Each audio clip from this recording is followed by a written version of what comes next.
Uma senhora não esperava que seus filhos fizessem algo tão terrível a ela, porém resolveu dar-lhes uma grande lição. Mesmo o coração mais duro ficará abalado em saber tudo o que aconteceu a esta pobre senhora. Ângela teve uma vida solitária nos últimos anos, mas nem sempre foi assim. Ela cresceu em Trento, uma das cidades mais ricas ao norte da Itália. Seu pai era um homem de negócios e possuía inúmeras propriedades. Os anos se passaram, e Ângela casou-se com Júlio, um dos sócios de seu pai, por quem sustentava uma paixão desde jovem. Tiveram 3 filhos, Matias, Lorenzo e Cristina. Ângela e Júlio tinham uma ótima relação, combinavam tanto que tudo fluía ainda melhor nas mãos dos dois, aumentando ainda mais a herança da família. Os filhos tinham tudo o que queriam e viviam cheios de mordomias. Mas o tempo foi passando e passou tão rápido que, quando se deram conta, a casa já estava vazia, pois todos os filhos já haviam se casado. Nos finais de semana, se reuniam para o almoço em família. Era um momento de muita felicidade para Ângela e Júlio, pois gostavam de ver todos reunidos. Tinham um carinho muito grande pelos netos e adoravam passar o tempo brincando com eles. Bons tempos foram vividos, mas nem tudo são flores. As coisas começaram a desandar após a morte de Júlio. Já que os filhos passaram a gerenciar sem muita experiência os negócios da família. Um queria mandar mais do que o outro, e conflitos entre eles se iniciaram a partir de então. Já não se reuniam mais nos finais de semana, e Ângela, há tempos não via os netos. Ela sempre ligava para os filhos e pedia para que fossem visitá-la. Combinavam de comparecer, mas nunca apareciam. Quando dizia que iria até eles, falavam para combinar outro dia, pois estavam sempre muito ocupados. Com o tempo, Ângela foi ficando cada vez mais solitária, e os filhos brigavam mais entre si. Várias propriedades e terras que havia herdado de seus pais foram vendidas. Os negócios iam de mal a pior. Ângela queria ficar por dentro dos negócios da família, mas os filhos a enganavam e diziam que tudo corria bem, e que não era necessário se preocupar, mas na verdade, impostos não estavam sendo pagos, e várias dívidas se acumulavam. O dia amanheceu ensolarado, e Ângela acordou animada. Era o dia do seu aniversário de 85 anos. Apesar da idade, tinha uma energia jovial, e logo começou a preparar seu próprio bolo.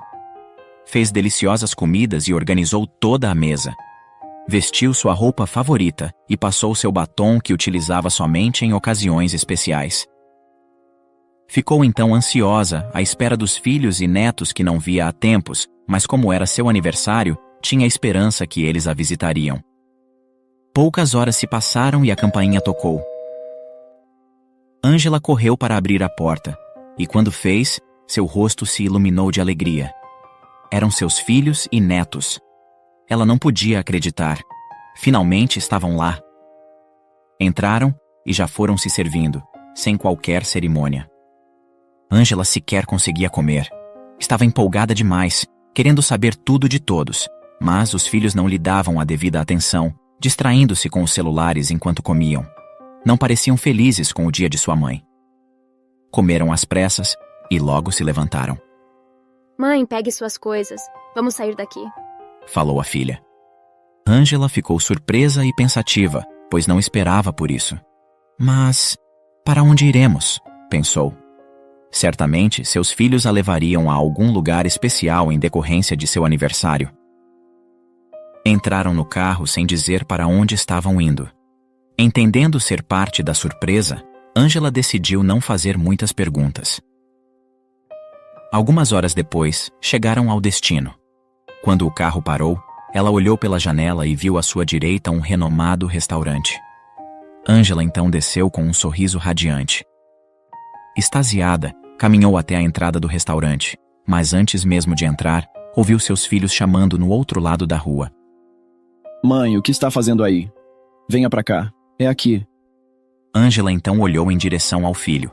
Quando leu o que estava escrito na placa ao lado dele, não pôde acreditar. Queria que aquilo fosse uma brincadeira. Seria isso mesmo que estava acontecendo? Ela ficou em choque e sem reação. Um dos filhos foi então ao encontro dela e a conduziu pelo braço. Matias, o que está acontecendo? O que viemos fazer aqui? Mãe, sua casa foi vendida. Precisamos pagar algumas dívidas ou perderemos nossas casas. Você quer ver seus filhos e netos pobres? Estamos precisando de dinheiro. Aqui você terá companhia. Mas o que houve com todo o dinheiro? Antes mesmo de qualquer resposta, uma cuidadora da casa de repouso chegou para recebê-la com entusiasmo. Dona Ângela, seja bem-vinda. Vou lhe apresentar nossas dependências. Pode me acompanhar. Enquanto a cuidadora tentava animá-la, mostrando todo o espaço e apresentando os idosos pelo caminho, seus filhos foram assinar os documentos para mantê-la lá. Algum tempo depois de ser acomodada em um dos quartos, os filhos e os netos entraram para se despedir. Com um abraço insensível, disseram-lhe para não se preocupar, pois ficaria bem lá e que sempre que possível iriam vê-la. Ângela ficou quieta o tempo todo. Não disse mais nenhuma palavra desde que havia chegado. A decepção foi tanta que não conseguia acreditar. Era como se tivesse sido atingida com uma facada no peito, de tão profunda dor que estava sentindo. Estava em estado de choque, sem reação. Os filhos saíram, e nem ao menos lembraram de seu aniversário. Lembranças começaram a surgir na cabeça de Ângela. De como era bom, os momentos vividos com os filhos ainda pequenos. Jamais imaginaria que fossem capazes de tamanha crueldade. Todos os filhos tinham uma grande casa e poderiam tê-la levado para morar com eles. Um atendente, ao separar a documentação de Ângela, notou que aquele dia era o aniversário dela. Após notificar um dos cuidadores, improvisaram uma festinha surpresa. Apesar de Ângela estar profundamente triste pelo ocorrido e estar diante de pessoas desconhecidas, recebeu de bom grado as felicitações e sentiu-se acolhida por todos. Os finais de semana foram se passando. Alguns idosos eram visitados, mas outros, assim como Ângela, não recebiam visitas e nem ligações de seus familiares. Foram esquecidos, largados e abandonados por seus entes. 3 meses se passaram e o Dia das Mães havia chegado. Alguns voluntários prepararam o local e começaram a animar todos os idosos, dançando e brincando com eles. Ângela ficou observando todos a uma certa distância. Estava claro que eles só estavam tentando lançar um pouco de luz naquela escuridão. Ficou com esperança de os filhos aparecerem, pois todos os familiares foram convidados para a comemoração. Porém, as horas foram se passando e ninguém apareceu. Antônio, um dos voluntários, percebeu a tristeza de Ângela e resolveu aproximar-se. Ele tentou arrancar-lhe um sorriso com um truque de mágica, dando-lhe uma rosa, mas sem sucesso ela respondeu: Obrigada por tentar me divertir, meu jovem. Porém, como poderia eu estar feliz neste momento? Olhe só a nossa volta. Tornamos órfãos das nossas próprias famílias. Fomos esquecidos aqui. Nossos familiares não vêm nos visitar, nem mesmo em dias como estes. Quem gostaria de viver os últimos anos assim? Diante do olhar vazio de Ângela, o rapaz não soube o que responder. Ele foi chamado por outro voluntário e saiu. No final da festa, Antônio perguntou a uma das cuidadoras quando aquela senhora havia chegado, pois era a primeira vez que a via. Ângela foi trazida há 3 meses. Ela continua abalada desde que chegou. Os filhos a trouxeram no dia de seu aniversário de 85 anos e nunca mais vieram vê-la, disse a cuidadora. Comovido com a história de Ângela, Antônio passou a visitá-la quase todos os finais de semana, aproveitando para fazer companhia para outros idosos que também não recebiam visitas. Gradualmente, os dois foram criando uma bela amizade e compartilhando histórias. Antônio tinha um carinho muito grande por Ângela, e ela por ele. Com o tempo, Ângela contou-lhe como os filhos a haviam abandonado e que algum tempo atrás havia perdido o marido, com quem tinha um ótimo relacionamento. E desde então, sua vida havia ficado solitária. Antônio também falou sobre ele e sua família. Contou que trabalhava em uma empresa da cidade e sua esposa em uma escola, e que juntos formaram uma bela família. Após mostrar uma foto da esposa com os filhos, Ângela pediu para que Antônio os levasse lá, pois gostaria de conhecer eles. Antônio disse que não faltariam oportunidades e que assim que possível, com certeza os levaria. Seu dia se tornava melhor quando Antônio chegava, e nas raras vezes em que ele não podia comparecer, fazia questão de ligar na casa de repouso para avisá-la, pois sabia que, como de costume, ela sempre o esperava ansiosa. Era seu único amigo e o considerava como parte da família. Apesar de ter outros idosos com ela, não se sentia à vontade para compartilhar sua vida com eles. Alguns já não se lembravam de nada. Não sabiam quem eram, nem de onde vinham, em decorrência da elevada idade, e outros por terem desenvolvido algum transtorno mental. Mas Ângela, apesar da idade, era totalmente lúcida e gostava de ficar imersa em suas leituras. Em determinado dia, Antônio chegou para visitá-la, mas dessa vez não estava sozinho. Seus 2 filhos e esposa o acompanhavam. Ângela ficou muito feliz e animada pela visita. Finalmente pôde conhecer a família de Antônio, na qual ele falava com tanto orgulho.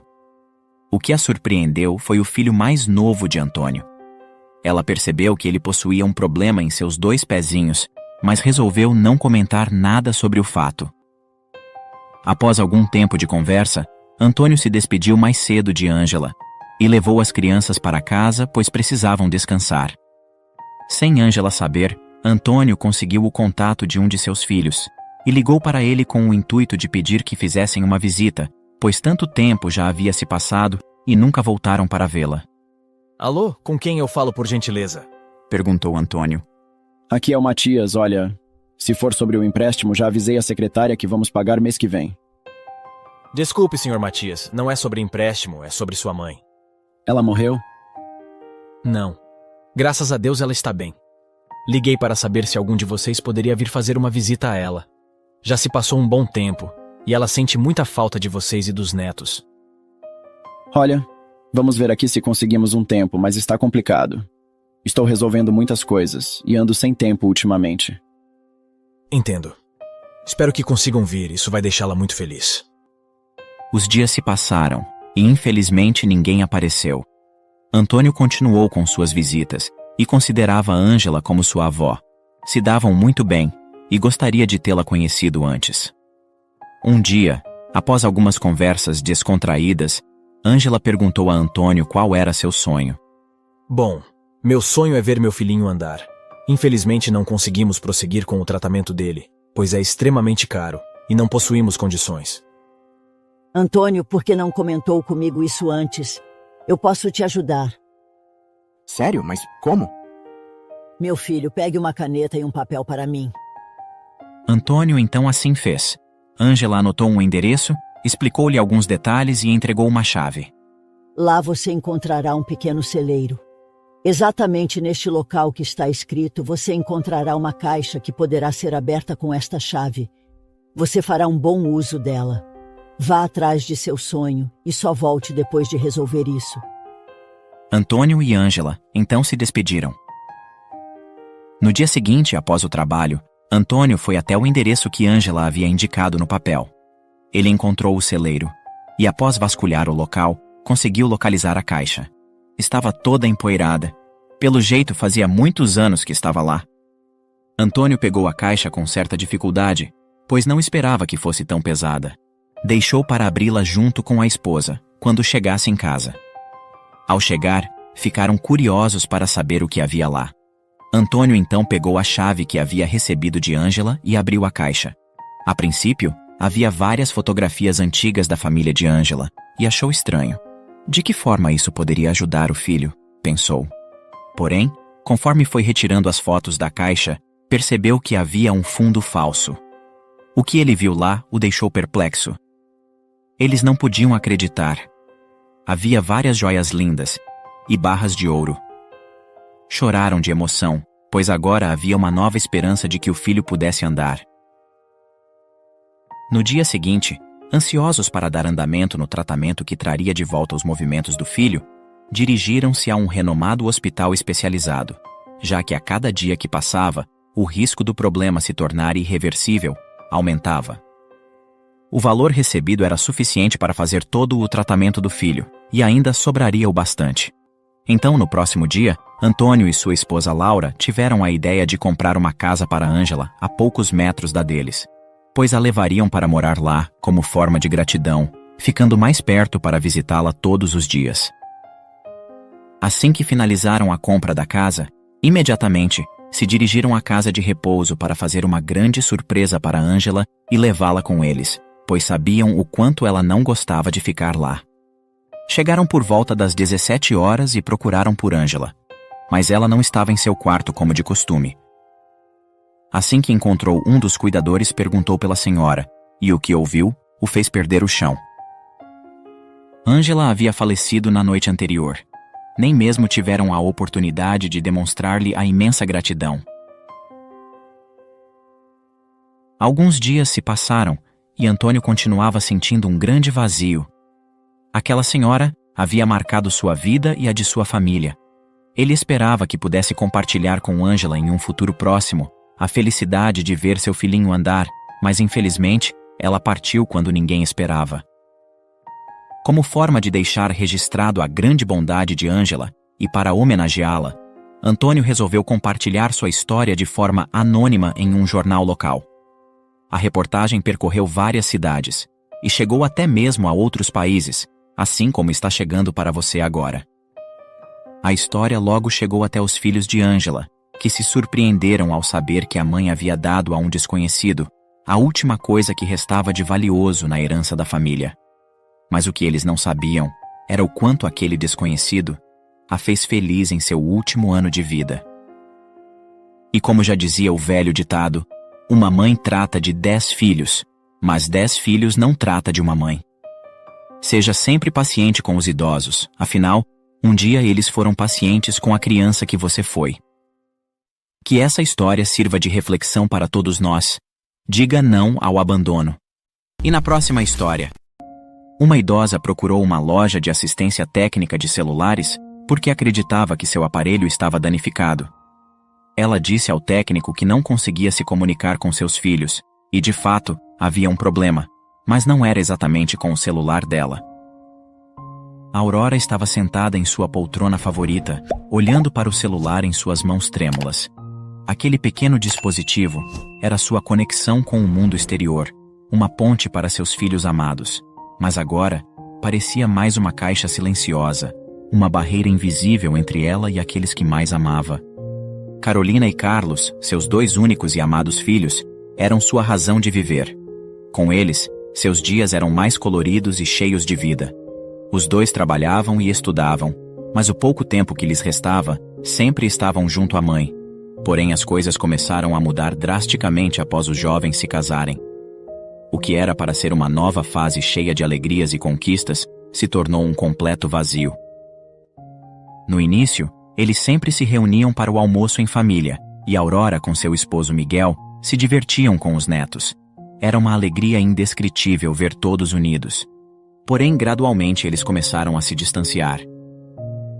Quando Aurora os chamava para visitá-la, dizendo que estava com saudades e que queria ver os netos, eles diziam que iriam no próximo fim de semana, mas raramente apareciam. Os dias se transformaram em semanas, e as semanas em meses. Já havia se passado 1 ano, desde a última vez que seus filhos a visitaram. Antes, Aurora ainda tinha a companhia de seu esposo Miguel, mas após seu falecimento, ela se viu completamente sozinha. O riso e a animação que antes ecoavam pelos corredores daquela casa, agora, deram lugar a um silêncio inquietante. Aurora, de cabelos grisalhos e olhos cheios de preocupação, ligava para seus filhos todos os dias, esperando ouvir suas vozes calorosas. No entanto, apenas o eco vazio do telefone lhe respondia. Ela tentava encontrar desculpas para o silêncio, afastando os pensamentos que a assombravam.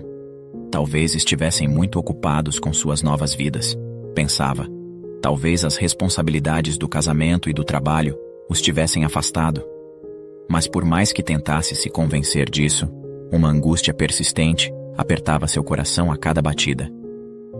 Seu celular se tornou uma fonte de esperança e ansiedade ao mesmo tempo.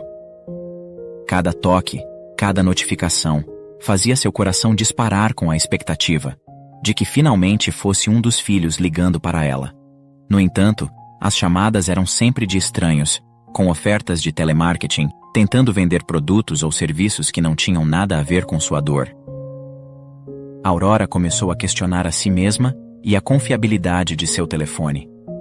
Ela o examinava minuciosamente, procurando por algum sinal de falha, Indignada com a situação, ela convenceu-se de que o problema estava em seu celular. Afinal, como poderia ser outra coisa? Ela tinha certeza de que seus filhos jamais a abandonariam. Acreditava firmemente que seu celular era o culpado pela distância crescente entre eles. Talvez eles tivessem tentado ligar, mas suas ligações se perderam nos confins do espaço digital. Essa ideia tomou conta dela, consumindo sua paz e alimentando sua crença de que algo estava terrivelmente errado. Determinada a resolver o problema, ela embarcou em uma jornada em busca de respostas. Ela consultou amigos, vizinhos e qualquer pessoa que pudesse ter alguma experiência com celulares.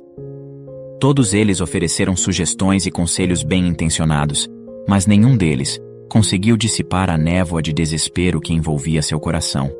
Então, após muito se questionar, Aurora decidiu que era hora de procurar por ajuda profissional. Ela encontrou uma pequena loja de assistência técnica perto do bairro em que morava. Ao adentrar a pequena loja de aparência modesta, o som dos sinos da porta anunciaram a sua chegada. O ambiente estava repleto de aparelhos eletrônicos em várias etapas de desmontagem. Um homem com uma expressão indiferente no rosto a atendeu.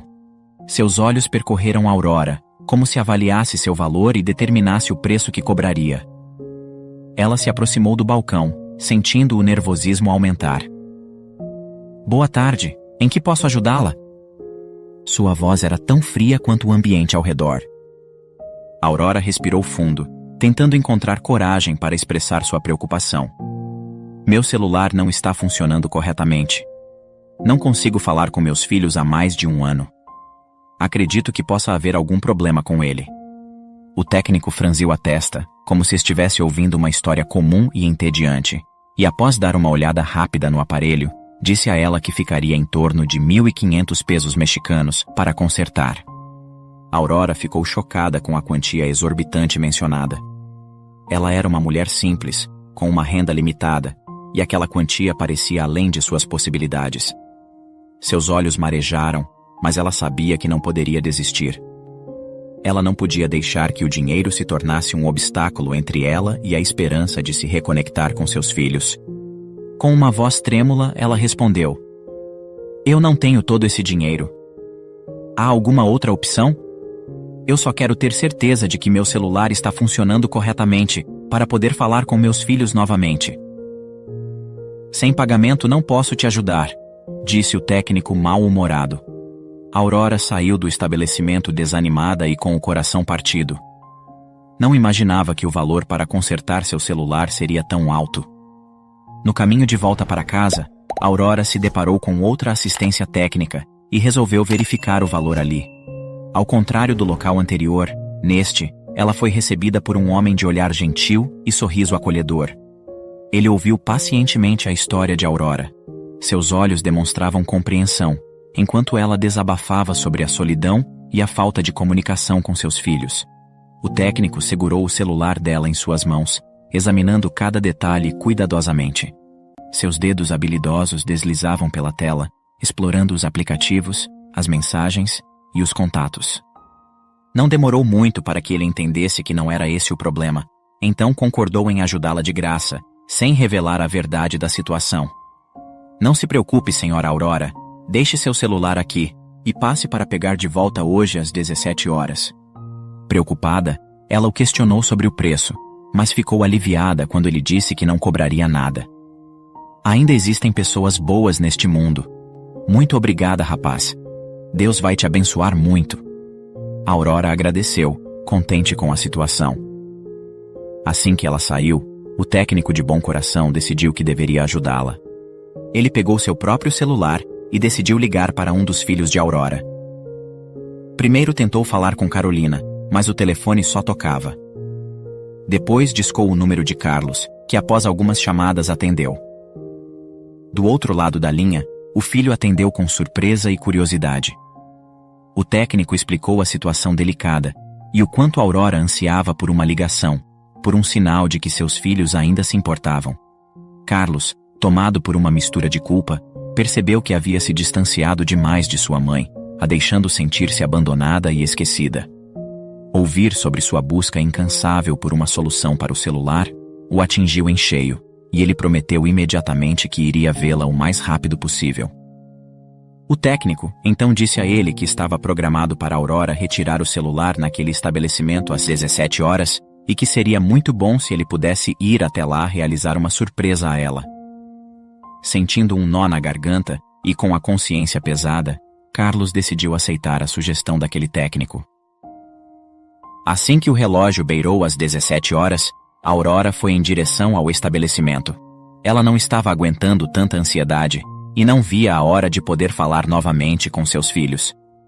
Aurora entrou na loja de assistência procurando pelo técnico que havia prometido ajustar seu celular, mas algo chamou sua atenção imediatamente. Ao fundo da loja, parado próximo ao balcão, estava seu filho Carlos, com os olhos fixos nela. Seus corações pareciam bater em sincronia, e um turbilhão de emoções percorreu o corpo de Aurora. O técnico, percebendo a surpresa de Aurora, manteve-se discreto observando a reação dos dois. Aurora hesitou por um momento, sem acreditar no que via diante de si. Com os olhos marejados, ela deu alguns passos em direção a Carlos, enquanto as lágrimas começavam a deslizar pelo seu rosto enrugado. "Carlos?", sussurrou Aurora, com a voz embargada pela emoção. Os anos de saudade e silêncio desapareceram em um instante, substituídos pela presença reconfortante de seu filho ali, diante dela. Carlos abriu os braços e se aproximou, envolvendo Aurora em um abraço apertado. As lágrimas de felicidade escorriam pelo rosto de Aurora, molhando a camisa de seu filho. Ela não conseguia encontrar palavras para expressar a magnitude de suas emoções. Ela segurou o rosto de Carlos entre as mãos calejadas, examinando cada traço familiar que havia estado ausente por tanto tempo. As rugas do tempo pareciam se suavizar enquanto os olhos de mãe e filho se encontravam em um silencioso entendimento. O técnico, vendo toda aquela situação, não queria que Aurora vivesse na ilusão de que seu celular estava realmente quebrado, mas também não queria ferir seus sentimentos. Ele decidiu que seria melhor contar a ela a história de um pequeno ajuste necessário. Com cuidado, ele explicou que durante a verificação do celular, ele havia encontrado um pequeno problema técnico, mas que já estava tudo resolvido. Ele enfatizou a ela que o mais importante era que o celular estava funcionando perfeitamente agora. A Aurora, aliviada, acreditou nas palavras do técnico e o agradeceu imensamente. "Muito obrigada", disse ela ao técnico, com voz carregada de gratidão. "Você nos trouxe de volta um ao outro." O técnico sorriu e assentiu. Ele entendia a importância daquela reconciliação, mesmo que tivesse ocorrido sob uma premissa falsa. O coração de Aurora estava curado, e isso era o que realmente importava. E na próxima história? Alejandro González, um magnata mexicano, perdeu sua carteira cheia de dinheiro em um bairro pobre, durante uma viagem que fazia com sua filha. Quando um menino de rua encontrou e a devolveu intacta, ele pediu uma coisa inusitada como recompensa, o que fez o experiente milionário e sua filha caírem em prantos. Alejandro estava em uma balsa, voltando de um passeio turístico para a cidade de San Diego, Califórnia, quando percebeu que sua carteira não estava mais em seu bolso. Alejandro era um influente ricaço, que tinha sido matéria da Forbes anos antes. Além de fazer parte da elite dos super-ricos do México, González também era um destacado filantropo. Desde os anos 90, ele investia em grandes redes de varejo, e ao mesmo tempo, promovia grandes arrecadações de dinheiro, para levar alimentos, roupas e atendimento médico às pessoas que passavam por dificuldades. Naquele dia, o milionário estava em uma atração turística na costa oeste dos Estados Unidos, acompanhado por sua filha, Yolanda, que tinha acabado de completar 18 anos. A menina já tinha viajado para aquele país com o pai algumas vezes, mas nunca tinha passado tempo suficiente para conhecer tudo o que queria. Quando completou a maioridade, pediu que a comemoração fosse feita nos Estados Unidos. Seu pai tirou uma semana de férias para acompanhá-la. O magnata ligou para um de seus amigos, que era administrador de uma rede de hotéis luxuosos no litoral da Califórnia, e especificou a importância daquela ocasião. O homem, a pedido do empresário, organizou toda a viagem de Yolanda como se fosse para sua própria filha. Já faziam 3 dias que pai e filha estavam se divertindo em terras americanas.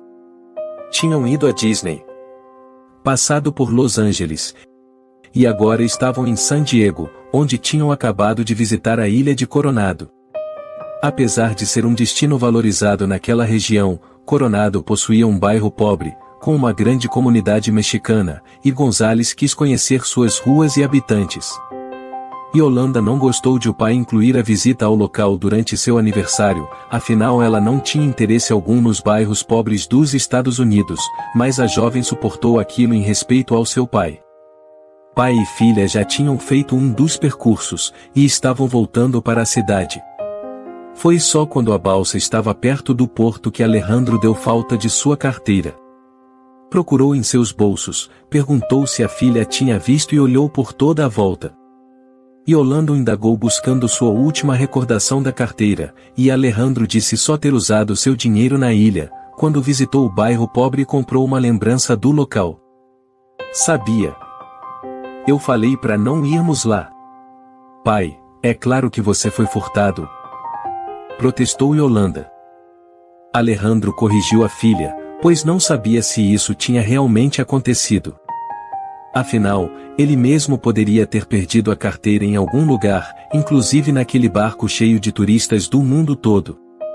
Yolanda então respondeu: olha as pessoas que estão à nossa volta. Com certeza já teriam devolvido se tivessem achado, não acha?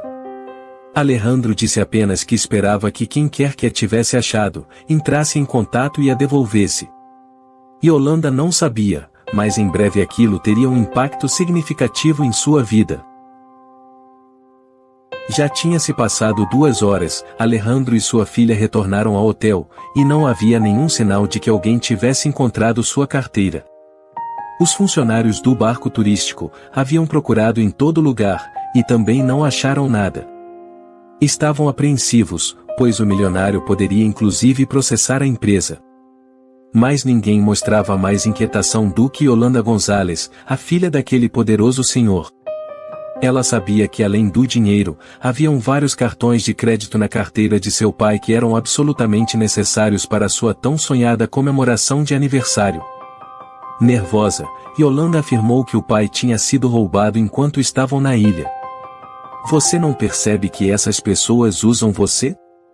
Você foi até aquele bairro de pobres com tanta boa vontade que acabaram fazendo o senhor de tolo. E justo na minha viagem de aniversário você me leva em uma periferia? Olha o que a gente ganhou com isso. Alejandro respirou fundo, e disse que amava Yolanda, mas que ela tinha que aprender mais sobre a vida. Estava chegando à maioridade, mas ainda tinha muito o que viver. Você acha que a vida foi boa e fácil para mim desde sempre? Eu já estive do outro lado, disse o filantropo. Ele a lembrou que tinha nascido em um bairro pobre da cidade do México. Sua mãe era cozinheira e seu pai alfaiate. Com 14 anos, Alejandro começou a trabalhar para ajudar nas despesas de casa. Só pôde estudar o que queria quando já tinha 24 anos, época em que tinha um cargo de supervisão na loja.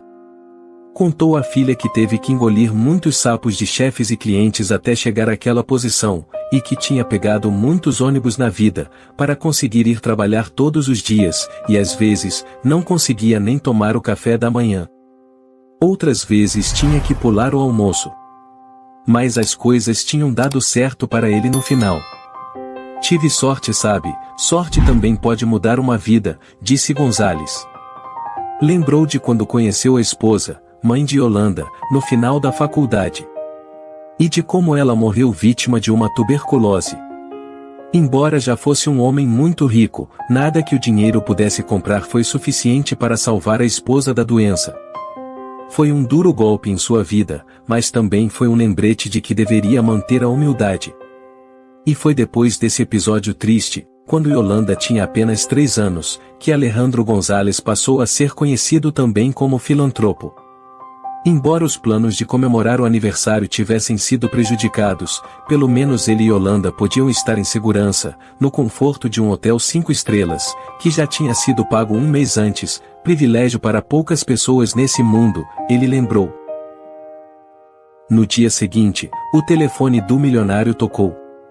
Era um número que ele não conhecia. Quando atendeu, a pessoa do outro lado da linha disse que estava com a carteira dele, e passou um endereço que ficava um pouco distante, fora da área turística. Yolanda, ao ouvir a conversa, logo protestou. Pai, pensa um pouco. Pode ser um golpe ou uma armadilha. Quem garante que acharam mesmo sua carteira? Alejandro respondeu que não teria problema nenhum. Quem ligou tinha voz de criança e parecia confiável. Yolanda então telefonou para o segurança que fazia a escolta dele sempre que necessário, e explicou o que estava acontecendo. O segurança logo chegou, e tentou convencer o patrão de desistir de ir para aquele local, mas Alejandro simplesmente respondeu que iria confiar em sua intuição, buscando sua carteira para seguirem com as comemorações que aquela viagem prometia. E assim, os três saíram do hotel de luxo, e foram em direção à avenida ali perto. Conforme o segurança dirigia pela avenida, eles saíram da área turística e chegaram a outro bairro, muito mais modesto e menos iluminado. Yolanda estava assustada. Seu aniversário tinha virado uma aventura perigosa. Cada moto que passava pelo carro deles, fazia seu coração acelerar. Se paravam em algum semáforo então, ela ficava tensa e imóvel, olhando os veículos ao redor, como se esperasse que apontassem uma arma para eles. Ter um segurança junto, não fazia com que a garota se sentisse mais tranquila. Aquele lugar era muito estranho. Já Alejandro, não sentia medo algum. De alguma forma, aquele lugar o lembrava de sua juventude. Yolanda não entendia como o pai poderia estar tão relaxado, afinal não era apenas a segurança dele que estava em jogo, mas também a dela. Finalmente chegaram ao local indicado, em uma região cheia de casas bem simples. Seguindo o protocolo, o segurança foi na frente verificar o local. Conforme se aproximaram, avistaram um menino muito humilde que foi de encontro a eles.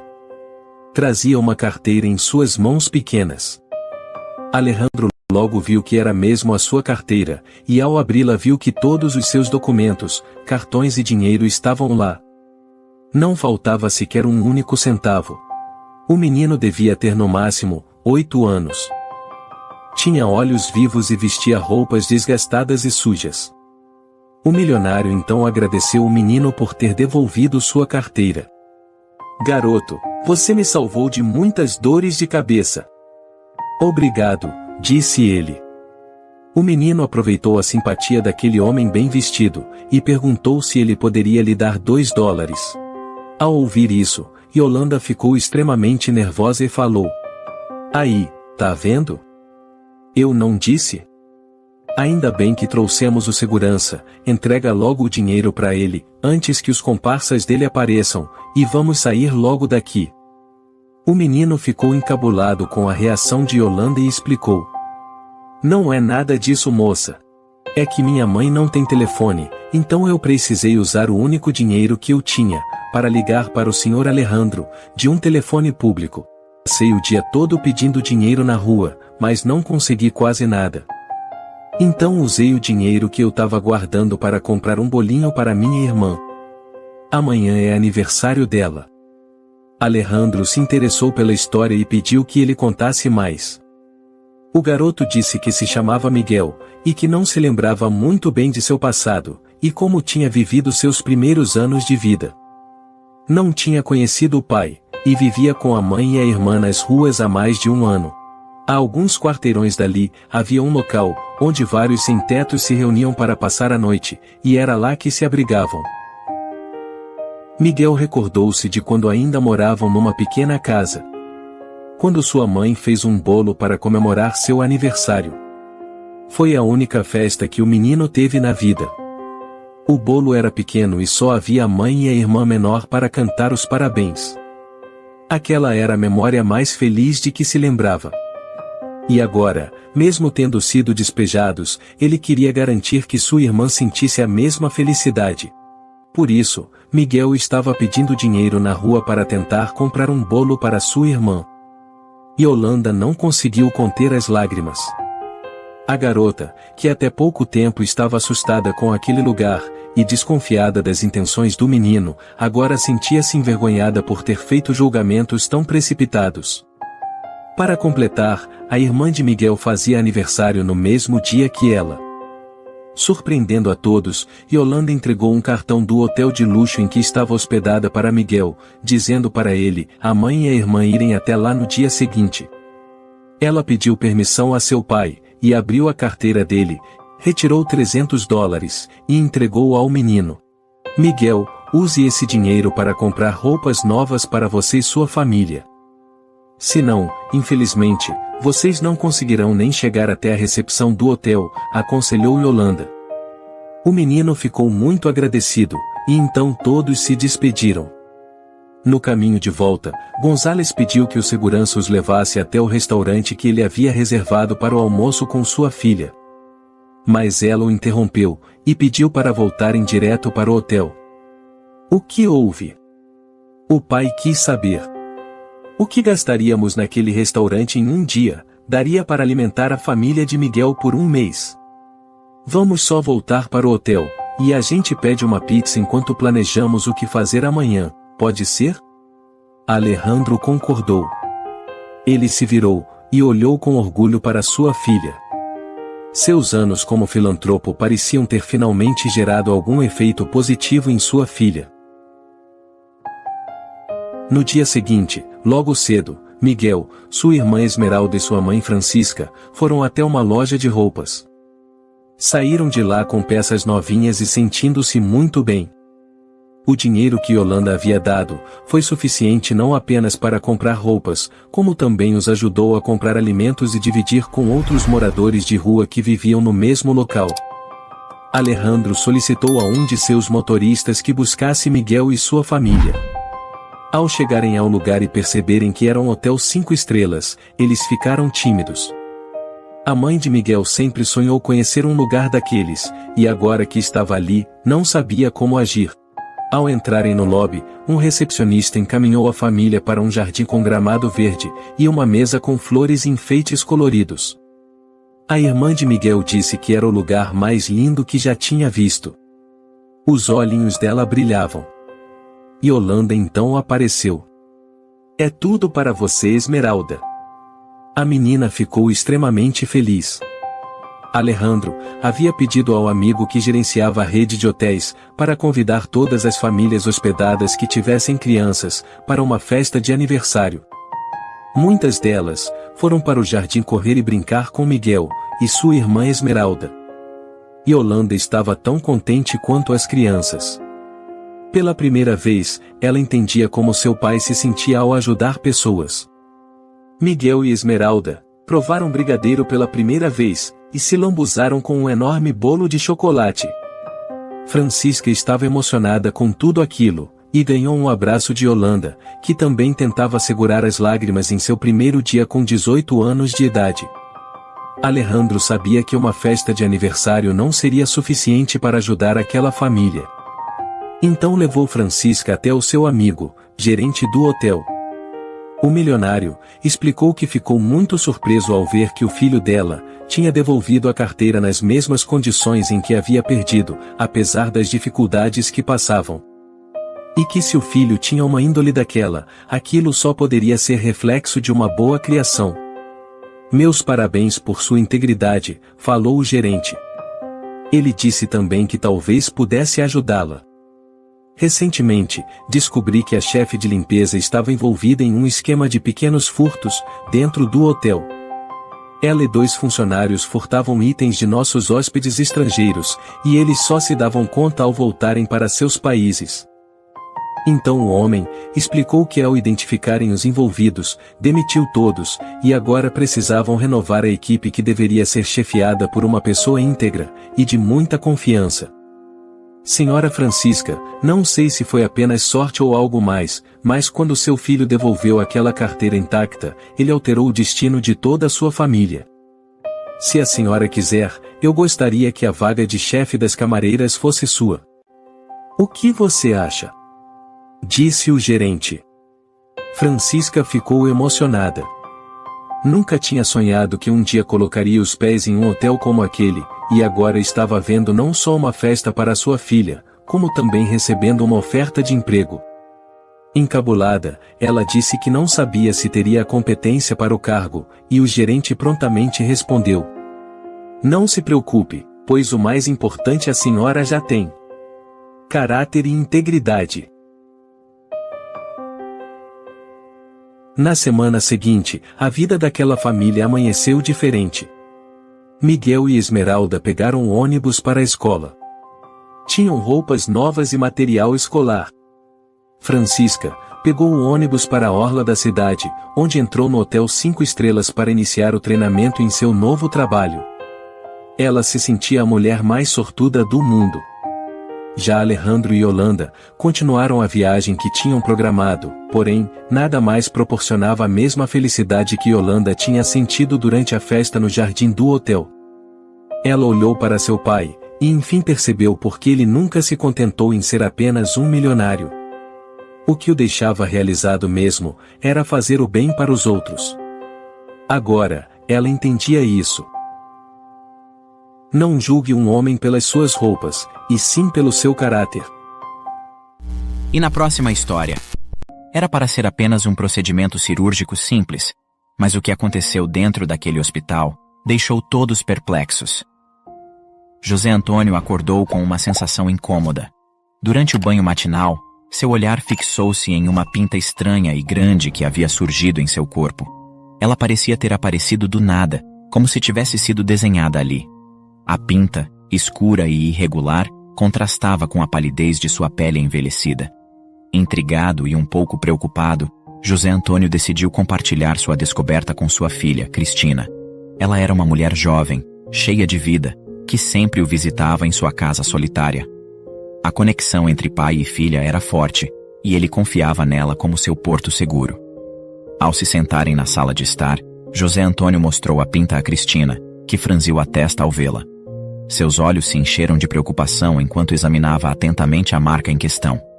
Ela era uma pessoa cautelosa, e qualquer alteração no corpo de seu pai a deixava apreensiva. Pai, isso não parece normal, disse Cristina, sua voz embargada por um leve tremor de ansiedade. Acho que devemos procurar um médico para verificar isso. José relutou inicialmente. Ele era um homem resiliente, acostumado a enfrentar os desafios da vida sem demonstrar fraqueza. Mas o olhar preocupado de sua filha era inegável, e ele sabia que não podia ignorar essa questão. Você tem razão, minha filha. Vamos marcar uma consulta com o médico e esclarecer essa situação, concordou ele, admirando o cuidado que Cristina tinha com ele. Ela herdara o espírito protetor de sua falecida mãe, sempre disposta a cuidar dos entes queridos. Alguns dias se passaram, até que chegou o dia da consulta. José Antônio e Cristina chegaram ao consultório médico, onde foram recebidos por um profissional sério e competente. Ele examinou a pinta com cuidado, fazendo anotações em seu prontuário. Seus olhos eram experientes, mas José Antônio podia perceber uma pequena expressão de preocupação formando no rosto do médico. Após um breve momento de silêncio, o médico olhou para José Antônio e disse: Essa pinta é incomum, e embora eu não possa afirmar com certeza, seria melhor removê-la para evitar problemas futuros. É um procedimento simples e rápido. Após a retirada, será possível avaliarmos se é benigna ou não. José Antônio assentiu, confiando na expertise do médico. Porém, uma pitada de ansiedade se instalou em seu coração. Ele não queria preocupar sua filha, mas havia uma parte dele que temia o desconhecido. Cristina, que acompanhava a conversa com atenção, notou a inquietação em seu pai. Ela sabia que ele era corajoso, mas também tinha o direito de ter suas apreensões. Segurando sua mão com ternura, ela sussurrou suavemente: Pai, estaremos juntos nisso. Tenho certeza de que tudo ficará bem. Vamos cuidar disso juntos, disse Cristina com convicção. As palavras reconfortantes de Cristina acalmaram José Antônio, trazendo-lhe um pouco de conforto. Ele sabia que tinha o apoio de sua filha durante todo o processo. Com um sorriso terno nos lábios, ele agradeceu a ela por estar sempre ao seu lado. Os dias que antecederam a cirurgia foram marcados por uma mistura de ansiedade e esperança. José possuía diabetes e hipertensão, e por isso Cristina decidiu pesquisar a fundo sobre o procedimento, procurando informações para acalmar seu pai e para se sentir mais preparada. Ela queria que tudo corresse bem e que seu pai se recuperasse rapidamente. No entanto, na noite anterior à cirurgia, Cristina teve um sonho inquietante. Ela se viu em um lugar repleto de luz, com seu pai à sua frente, olhando-a com um sorriso sereno. Embora a atmosfera fosse reconfortante, o sonho a deixou perplexa e com uma sensação de incerteza. Ao acordar, Cristina sentiu uma urgência em compartilhar seu sonho com José Antônio. Ela o encontrou sereno, tomando seu café da manhã tranquilamente. Com uma pitada de apreensão, ela decidiu contar-lhe sobre o sonho. "Pai, tive um sonho estranho esta noite", começou Cristina, escolhendo cuidadosamente as palavras. "Eu te vi em um lugar cheio de luz, olhando para mim com um sorriso. Foi reconfortante, mas também me deixou preocupada."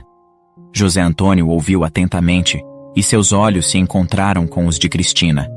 Ele colocou a mão sobre a dela, transmitindo segurança e calma. "Minha querida, sonhos são coisas curiosas. Às vezes, eles podem ter significados profundos, enquanto outras vezes podem ser apenas reflexos de nossos pensamentos e emoções", explicou ele, tentando acalmá-la. Ela sabia que a cirurgia era considerada simples, mas havia uma voz interior que sussurrava dúvidas e preocupações. O sonho intensificou esses sentimentos, deixando-a com um nó na garganta e com um mau pressentimento. "Mas pai, eu estou com medo. Medo de que algo dê errado durante a cirurgia", confessou ela, lutando para manter a voz firme. "E se eu estiver ignorando um aviso?" "Minha querida, a vida é uma sucessão de incertezas. Mas temos que confiar nos profissionais de saúde que estão cuidando de nós. Eles dedicam suas vidas a ajudar os outros. Além disso, sonhos nem sempre são premonições. Eles podem ser apenas fragmentos de nossos pensamentos e medos, misturados em um cenário desconhecido." Cristina sorriu, tentando evitar transmitir sua insegurança ao pai. Mas por dentro, uma inquietação a consumia. Aquele sonho havia sido muito estranho, e ela não conseguia tirar ele da cabeça. Aos poucos, o peso de suas preocupações começou a se dissipar lentamente, e ela decidiu confiar nas palavras de seu pai, acreditando que tudo ficaria bem. No dia da cirurgia, Cristina passou cedo na casa do Sr. José para levá-lo até o hospital. Estava um dia ensolarado e muito bonito. Antes que ele entrasse na sala de cirurgia, ela o tranquilizou, lembrando-o de que tudo seria rápido e indolor, e que ela estaria bem ali, aguardando ansiosa por ele. Apesar de seu próprio nervosismo, ela manteve uma expressão confiante, determinada a ser o pilar de força que seu pai precisava. Enquanto Cristina aguardava ansiosamente na sala de espera, o tempo parecia arrastar-se lentamente. O médico havia explicado que a cirurgia seria rápida, mas parecia estar demorando mais que o necessário, e isso já estava deixando Cristina nervosa. Ela alternava seu olhar entre o relógio e a porta da sala de cirurgia, contando os minutos que já haviam se passado, esperando que a qualquer momento seu pai surgisse, ileso e sorridente. A sala de espera estava repleta de pessoas, cada uma com sua própria preocupação e apreensão. O ambiente ecoava com sussurros de conforto e esperança, mas tudo isso parecia desvanecer-se diante dos ouvidos de Cristina. Ela estava imersa em seus próprios pensamentos e tinha receio de que seu sonho pudesse representar algo. Cristina procurava qualquer distração para acalmar sua agonia. Olhava para as revistas desatualizadas espalhadas pela mesinha de centro, mas as palavras e imagens pareciam embaçadas e insignificantes. Seu olhar se voltava para a televisão no canto da sala, onde um programa qualquer tentava captar sua atenção, mas suas preocupações eram grandes demais para serem dissipadas por meras distrações. A previsão de tempo de duração da cirurgia seria de 30 minutos, mas 50 minutos já haviam se passado. Cristina se debatia entre a esperança e o medo. Cada batida de seu coração era acompanhada pela dúvida. Por que está demorando tanto? Será que teve alguma complicação por ele ter diabetes? Sua mente era um turbilhão de pensamentos sombrios, alimentados pela incerteza e pela falta de controle sobre a situação. Finalmente, a porta imponente da sala de cirurgia se abriu. Cristina, com o coração batendo mais forte ainda, levou sua atenção ao médico que se aproximava com uma expressão solene. "Quem é a família do Sr. José Antônio?" o médico perguntou, enquanto seus olhos buscavam entre as pessoas na sala de espera. Cristina levantou-se trêmula, lutando contra a apreensão que ameaçava dominá-la. Sou a filha dele", respondeu com voz vacilante. O médico aproximou-se lentamente com a notícia pesando em seus ombros. Seus lábios moveram-se em câmera lenta, enquanto pronunciava as palavras que mudariam a vida de Cristina para sempre. "Sinto muito, mas houve complicações durante a cirurgia. Seu pai não resistiu e faleceu." O mundo de Cristina pareceu desmoronar diante de seus olhos. Um grito ficou preso em sua garganta, sufocado pelo choque e pela dor que tomaram conta de seu ser. Lágrimas inundaram seus olhos, borrando sua visão e obscurecendo o mundo ao seu redor. Seu corpo tremia com uma mistura de tristeza, raiva e confusão. Cristina cambaleou, sentindo suas pernas fraquejarem sob o peso insuportável da perda. Ela procurou algo para se apoiar, mas tudo parecia fugir de seu alcance. O chão parecia movediço, e a sala de espera parecia um labirinto sem saída. O desespero a envolveu como uma sombra sufocante. Pessoas à sua volta murmuravam palavras de consolo, tentando alcançar sua alma dilacerada pela dor. Mas suas vozes eram apenas sussurros distantes, incapazes de penetrar o véu de tristeza que a envolvia. A vida que ela conhecia, tão cheia de amor e conexão, havia sido despedaçada em um instante. Cristina se lembrou das últimas palavras que trocara com seu pai antes da cirurgia, as palavras cheias de esperança e confiança. Agora, tudo parecia irônico e cruel. Ela questionava sua própria intuição, se deveria ter seguido seu pressentimento de que algo estava errado. A culpa começou a pesar sobre seus ombros, misturando-se à tristeza que a consumia. O tempo parecia suspenso, como se o universo tivesse congelado nesse momento de dor. Cristina lutava para encontrar uma maneira de continuar, de aceitar a realidade que lhe fora imposta. Mas o vazio em seu peito parecia insuperável, uma ferida aberta que nunca cicatrizará completamente. No entanto, em meio ao caos de suas emoções, uma voz familiar e amada cortou o silêncio ensurdecedor. "Cristina, o que aconteceu? Por que você está tão abalada?" Cristina quase não conseguiu acreditar no que estava vendo. Seu pai, José Antônio, estava diante dela, vivo e bem.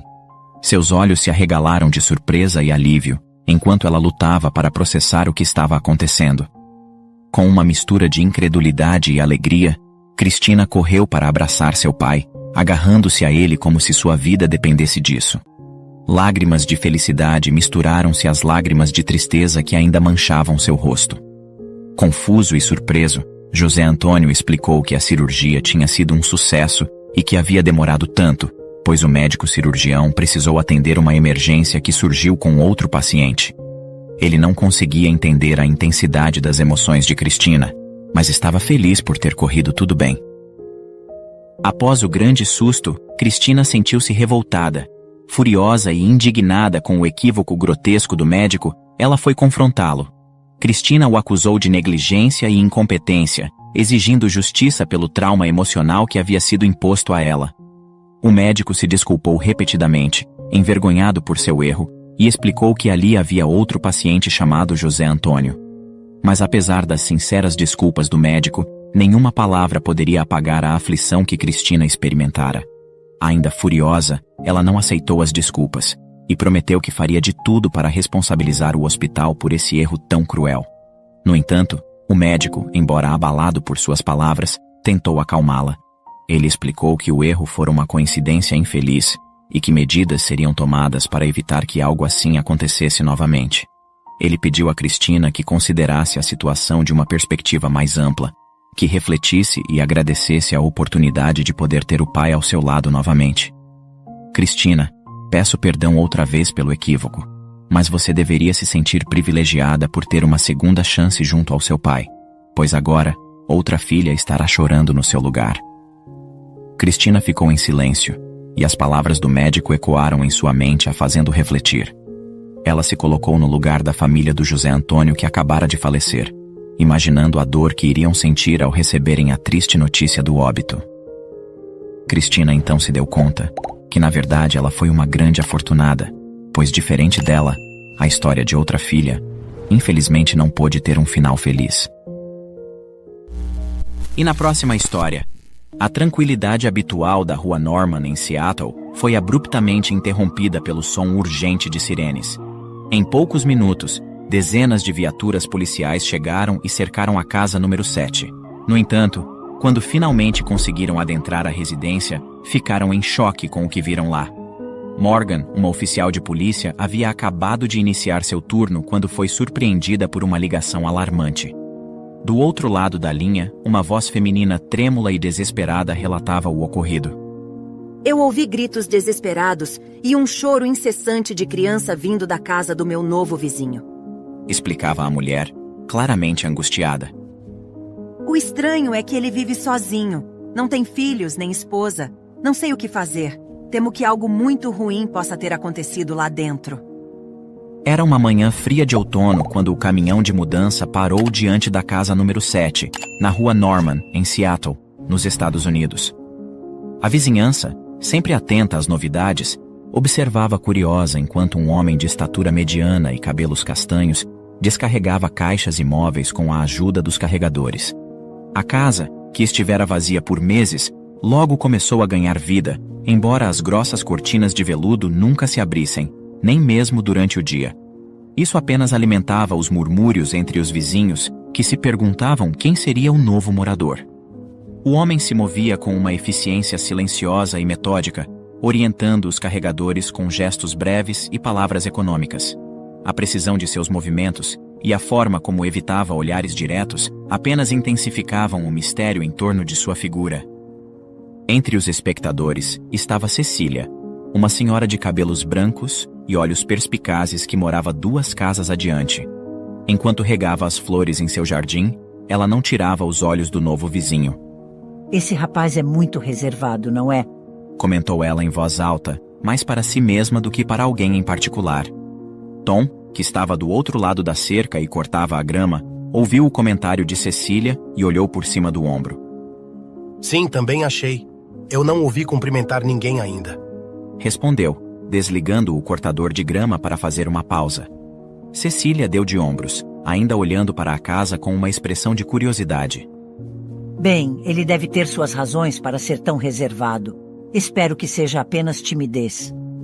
Enquanto falavam, o homem continuava sua tarefa. Ao levantar uma caixa particularmente pesada, ele pausou para enxugar a testa com o braço, revelando por um momento um olhar pensativo, que rapidamente se escondeu quando ele percebeu o interesse dos vizinhos. Aos poucos, itens pessoais como livros, quadros e uma antiga máquina de escrever foram levados para dentro, cada um adicionando camadas à personalidade enigmática do homem.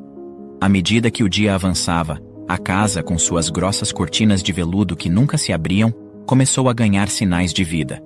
Luzes se acendiam e apagavam, e às vezes a silhueta do homem podia ser vista passando por trás das cortinas fechadas.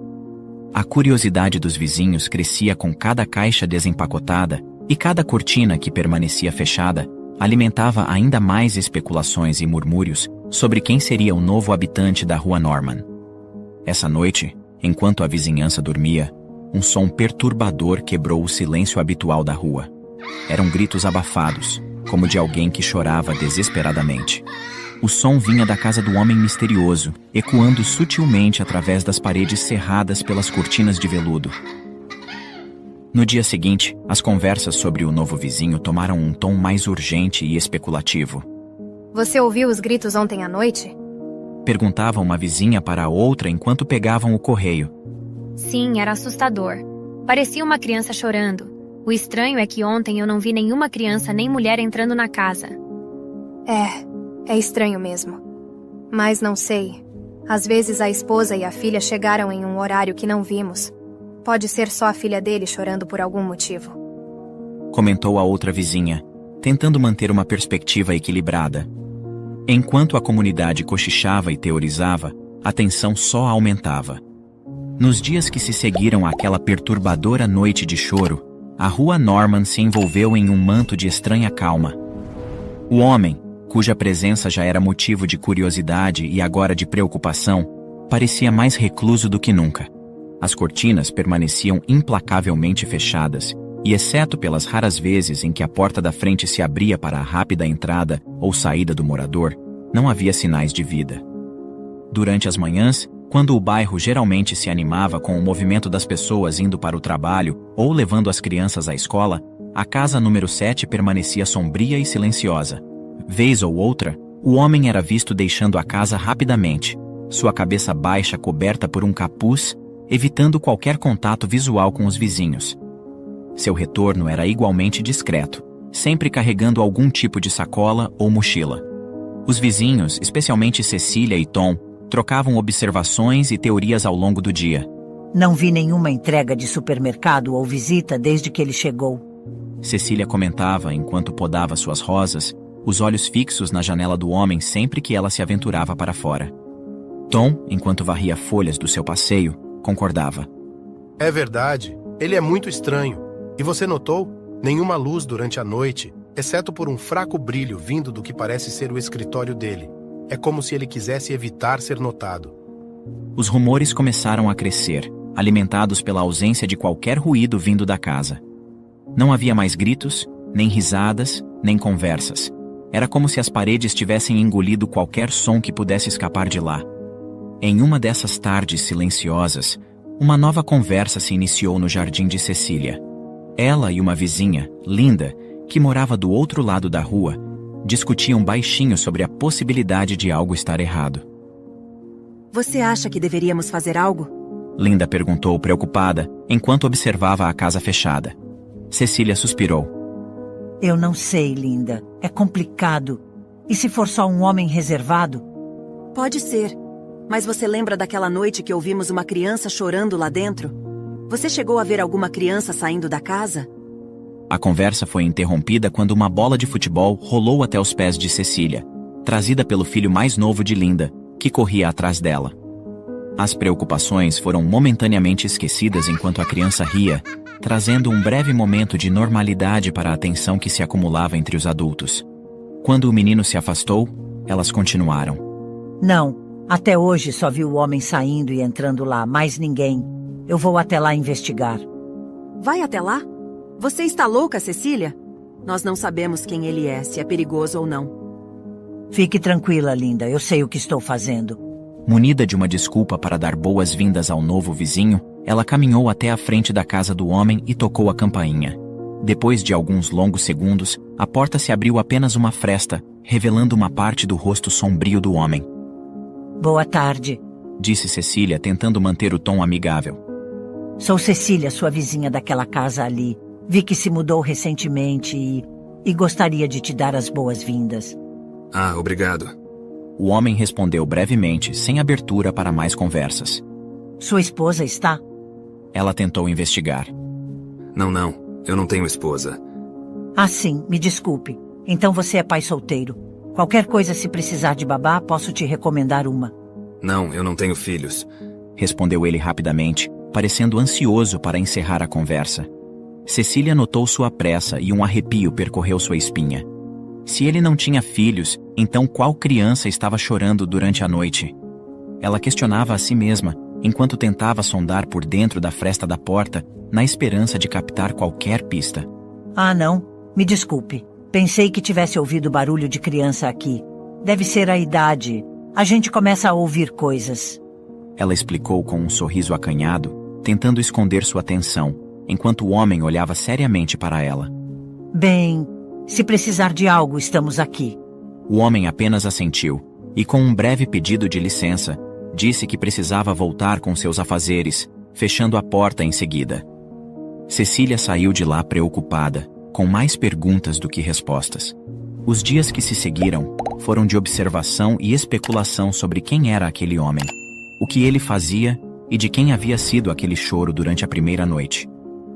Na casa ao lado, numa noite particularmente silenciosa, uma pequena menina acordou sua mãe, tremendo de medo. Mamãe, estou com medo. Tem Tem alguém chorando dentro da parede do meu quarto. A mãe, preocupada, levantou-se apressadamente e foi até o quarto da filha. Encostando o ouvido na parede, ela também ouviu o som de choro, fraco, mas persistente. Tentando acalmar a filha, ela sugeriu: Deve ser o vizinho vendo TV, querida. Não precisa ter medo. Tente dormir um pouco mais. Mas a mãe passou o resto da noite acordada, angustiada pelo som intermitente que começava e parava sem explicação. Seria mesmo a televisão ou havia algo mais ali? Com o amanhecer, o choro cessou e a rua despertou em um silêncio perturbador.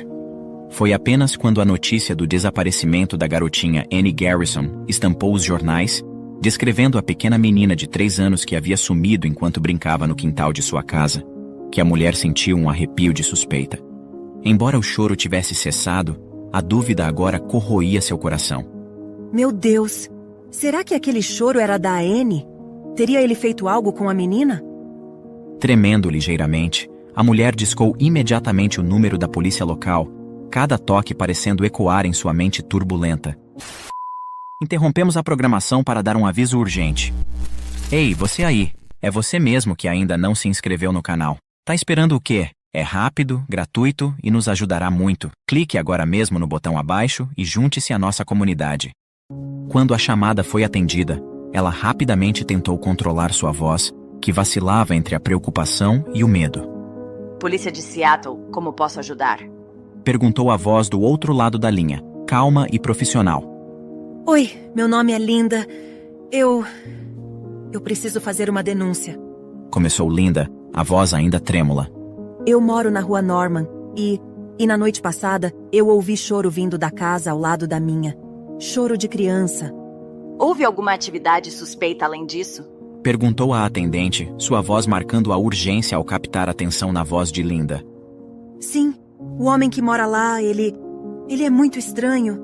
Ele se mudou recentemente e ele não fala com ninguém, mal sai de casa. E o que é mais estranho é que ninguém nunca viu nenhuma criança ou mulher com ele. Então me preocupa em saber quem é a criança que está chorando lá dentro. Linda falava rapidamente, as palavras atropelando-se em sua ansiedade. Senhora, você mencionou que ouviu o choro de criança vindo de dentro da casa do seu vizinho, mas que nunca viu uma criança saindo de lá, é isso? Sim, e isso é o que me preocupa. Eu vi o noticiário hoje, uma menina chamada Annie desapareceu, e ela tem apenas 3 anos. O choro pode ser dela. Eu estou realmente preocupada que algo terrível possa estar acontecendo lá. Entendi, senhora Linda. Vamos enviar uma equipe imediatamente para verificar. Pode me passar o endereço exato, por favor? É a casa número 7, Rua Norman. Por favor, venham rápido. Desde a noite não ouvi mais nenhum barulho vindo daquela casa, e isso me preocupa ainda mais. Estamos enviando uma equipe agora mesmo, senhora. Fique segura e tente manter a calma. Se observar qualquer outra atividade suspeita enquanto nossa equipe está a caminho, por favor, ligue novamente. Muito obrigada, disse Linda, quase em um sussurro antes de desligar o telefone. Ela se afastou da janela onde tinha estado de vigia e sentou-se, tentando acalmar o coração palpitante. A espera pelos policiais pareceu uma eternidade, cada minuto esticado pelo temor e pela incerteza. Não demorou para que várias viaturas fossem direcionadas à casa, enquanto a família de Annie, avisada sobre a possibilidade de terem encontrado a menina, aguardava ansiosa pela confirmação. Rapidamente, a tranquilidade habitual da rua Norman foi quebrada pelo som urgente de sirenes. Em poucos minutos, as viaturas policiais chegaram à casa número 7, cercando a propriedade com eficiência e precisão. Policiais treinados desceram dos veículos quase que simultaneamente, equipados com coletes à prova de balas e preparados para qualquer situação. Os vizinhos, alertados pela chegada repentina da polícia, começaram a sair de suas casas, reunindo-se a uma distância segura, mas próxima o suficiente para tentar entender o que estava acontecendo. Murmúrios e especulações circulavam rapidamente entre eles, enquanto observavam a ação com uma mistura de medo e curiosidade. O que será que aconteceu? Perguntou uma vizinha, segurando nervosamente a mão de seu filho pequeno. Não sei não. Mas com toda essa polícia deve ser algo sério. Respondeu outro morador, tentando esticar o pescoço para ter uma visão melhor. Cecília, que tinha sido uma das primeiras a notar o comportamento estranho do homem, estava ao lado de Linda, ambas observando intensamente enquanto os policiais organizavam o perímetro e começavam a se aproximar da porta da frente. Linda, ainda abalada pela ligação, explicava baixinho a Cecília sobre o choro que ouvira durante a noite passada e sua suspeita de que poderia ser a pequena Annie. Um policial bateu firmemente à porta da casa. Polícia de Seattle, abra a porta! Após alguns segundos sem resposta, ele olhou para o comandante, que acenou com a cabeça. Com a ajuda de uma ferramenta, os policiais derrubaram a porta, entrando rapidamente na residência. O homem, que estava tranquilamente assistindo televisão em seu quarto, foi algemado imediatamente. O que está acontecendo? Eu não fiz nada. Onde está a criança? O homem olhou para o policial, ainda tentando entender a situação, enquanto era levado para a sala. Criança? Não há criança nenhuma aqui, por favor, vocês estão me confundindo. A tensão era palpável, e os policiais avançavam cautelosamente pela casa sem saber o que poderiam encontrar. Os vizinhos seguravam a respiração, cada um esperando e temendo o que poderia ser descoberto. Do lado de fora, os minutos pareciam se estender infinitamente, com a tensão crescendo a cada segundo que passavam sem notícias. Ai, meu Deus, espero que a pequena Annie esteja bem, murmurou Cecília envolta de temor. Finalmente, chegando ao fundo da casa, os policiais encontraram uma porta que estava entreaberta. Com um sinal de seu líder, um dos policiais empurrou a porta delicadamente, revelando uma sala mal iluminada. E o que viram ali deixou todos em choque. Um dos oficiais saiu, acenando para que os demais se juntassem a ele dentro da casa. A expressão em seus rostos era grave, mas não havia sinal imediato de violência ou confronto. Todos na rua continuavam a observar, esperando ansiosamente por qualquer informação que pudesse esclarecer o que estava acontecendo. Enquanto isso, dentro da casa, os policiais enfrentavam uma realidade que nenhum deles esperava, preparando-se para esclarecer a situação não apenas para a preocupada comunidade da Rua Norman, mas para uma família ansiosa por notícias sobre sua filha desaparecida. O policial que liderava a equipe abaixou sua arma, confuso. Do lado de fora, já era possível ouvir o choro novamente, deixando a comunidade com um misto de preocupação e alívio. Graças a Deus, ela está viva! Exclamou Linda, comemorando ao lado de Cecília. Entretanto, o que todos não imaginavam era que não havia nenhuma criança ali. O choro nada mais era do que um papagaio. Percebendo a presença de estranhos, a ave começou imediatamente a reproduzir o som idêntico a uma criança chorando, fazendo aquele som ecoar por toda a casa. Os policiais se olharam incrédulos, enquanto a tensão rapidamente se transformava em alívio, e em seguida, em risadas abafadas pela situação absurdamente inesperada. O homem algemado foi solto, ainda visivelmente abalado pela situação. Ele explicou ao policial que seu papagaio começou a imitar o som recentemente, após ter ouvido o choro em um filme. Eu nunca imaginei que isso aconteceria, me desculpem. Ele disse claramente envergonhado. A notícia de que os gritos eram apenas de um papagaio se espalhou rapidamente. Linda, a vizinha que havia realizado a denúncia, aproximou-se do homem, oferecendo um pedido de desculpas envergonhado. Sinto muito por todo esse transtorno. Nós apenas estávamos preocupados com a menina desaparecida. Ela murmurou. Eu entendo. Eu quem devo desculpas pelo meu papagaio. Vocês fizeram certo em chamar a polícia. Se fosse eu ouvindo esse som de fora, também teria chamado. Ele respondeu com um sorriso acanhado. Entretanto, as conversas distraídas e o murmúrio do local foi abruptamente cortado quando o rádio de um dos oficiais crepitou com uma notícia urgente. Unidade na Rua Norman, aqui é a central. A menina Annie Garrison foi encontrada. Repito, Annie Garrison foi encontrada. Os policiais pararam imediatamente, enquanto o oficial ao rádio respondia. Confirmado, central. Pode dar mais detalhes?